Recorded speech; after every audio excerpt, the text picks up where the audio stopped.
Selamat sore Pak, sebelumnya nih Pak. Selamat sore. Ya. Pak, gempar lagi nih mengenai izin-izin pertambangan di Indonesia nih. Ada organisasi-organisasi yang mengungkap bahwa sangat mahal biaya pengurusan izin itu. Pak, sebagai pengusaha yang pernah berusaha menjadi pengusaha tambang nih, seperti apa sih pengurusan izin ini sebetulnya? Jadi pengurusan izin tambang itu dari dulu sudah ribet.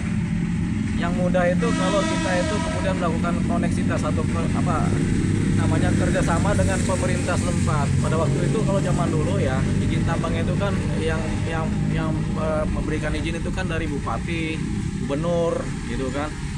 Kemudian mendapatkan iupnya juga dari gubernur, bupati segala macam. Nah, sekarang kan ditarik ke pusat.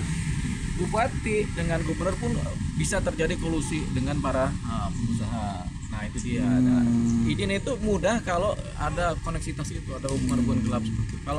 Kalau tanpa itu sulit. Dari zaman dulu. Nah sekarang dipindahin ke pusat. Pusat ini kemudian beberapa izin tambang dibatalkan.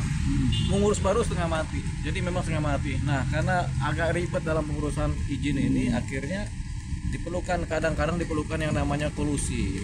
Kolusi itu kemudian terkait dengan korupsi juga begitu. Makanya kenapa biaya perizinan kadang-kadang mahal di Indonesia ini. Izin tambang ya, izin pertambangan itu mahal sekali, mahal sekali. Ya. Kita udah pernah coba ini, kadang-kadang kalau kita orang biasa ngurus aja nggak bisa. Berarti Ya. Selain mahal, prosesnya juga sangat rumit ya berarti. Prosesnya rumit, berbelit-belit, butuh ketekunan untuk mengurus izin itu. Bisa setahun 2 tahun baru kelar, bisa 3 tahun, bahkan ada udah 4 tahun juga nggak selesai. Ada bukti banyak-banyak. Ya, kalau sebagai pengusaha tambang sendiri nih, bagaimana sih seharusnya pemerintah memperbaiki nih sistemnya agar masyarakat sebetulnya yang punya kemauan dan kemampuan untuk mempunyai usaha tambang itu seperti apa, Pak?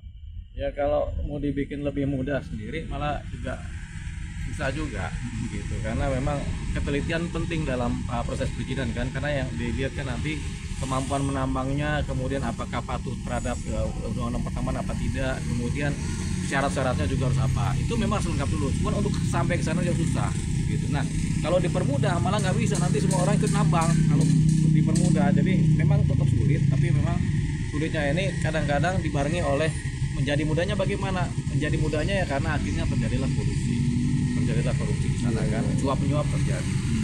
Jadi ada pun pasti ada dong harus diperbaiki. Ya, yang harus diperbaiki manusianya. Manusia Indonesia harus diperbaiki. Kenapa? Karena sudah memudaya ini kita ini korupsi-kolusinya sama suap menyuapnya memudaya. Kan ada aja yang ketangkep setiap hari kan. Dari KPK nangkep, dari kejaksaan nangkep, dari mana lagi nangkep itu kan. Iya karena lingkarannya begitu-begitu aja. Jadi udah karakter orang Indonesia mungkin ya, karakter orang Indonesia kebanyakan sudah kebawa sama racun-racun korupsi. Gitu, ini makanya harus dibenahi. Gitu.